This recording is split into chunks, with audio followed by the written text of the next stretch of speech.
Ako'y isang mabuting Pilipino, minamahal ko ang bayan ko, tinutupad ko ang aking mga tungkulin, sinusunod ko ang kanyang mga lituntunin.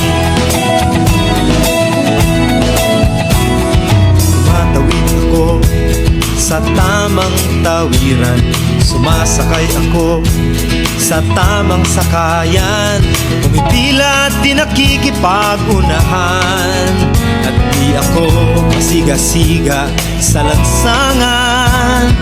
Bababa't nagsasakay ako sa tamang sakayan, di nakahambalang parang walang pakialam.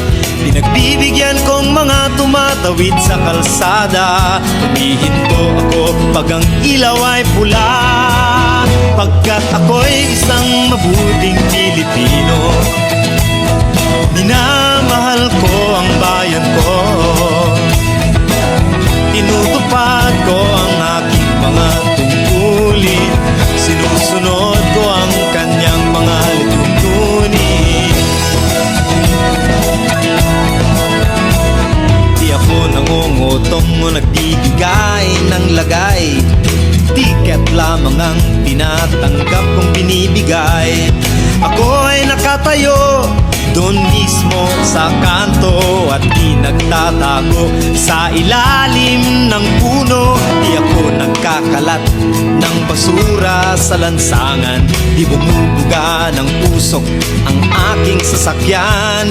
Inaayos kong mga kalat sa basurahan, inalagaan kong aking kabaligiran, pagkat ako'y isang mabuting Pilipino. Minamahal ko ang bayan ko, tinutupad ko ang aking mga tungkulin, sinusunod ko ang kanyang mga lituntunin. Lagi akong nakikinig sa aking mga magulang, kaya't pag-aaral ay aking pinagbubutihan. Di ako gumagamit ng bawal na gamot, o kaya'y tumatambay at sa eskwela'y di pumapasok. Pinagtatanggol ko ang aking karangalan, pagkat ito lamang ang tangi kong kayamanan. Di ko binebenta ang ating kinabukasan, ang boto ko'y aking pinahahalagahan, pagkat ako'y isang mabuting Pilipino. Minamahal ko ang bayan ko, tinutupad ko ang aking mga tungkulin, sinusunod ko ang kanyang mga lituntunin. Ako'y isang tapat at totoong lingkod ng bayan, pabor o lagay ay di ko pinapayagan. Tapat ang serbisyo ko sa mamamayan, di ko binubulsa ang pera ng bayan.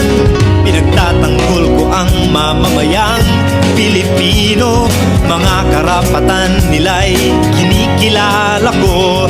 Ginagalang ko ang aking kapwa-tao, pinaglalaban kong dangal ng bayan ko, pagkat ako'y isang mabuting Pilipino. Minamahal ko ang bayan ko, tinutupad ko ang aking mga tungkulin, sinusunod ko ang kanyang mga lituntunin. Ako'y isang mabuting Pilipino, minamahal ko ang bayan ko, tinutupad ko ang aking mga tungkulin, sinusunod ko ang kanyang mga lituntunin.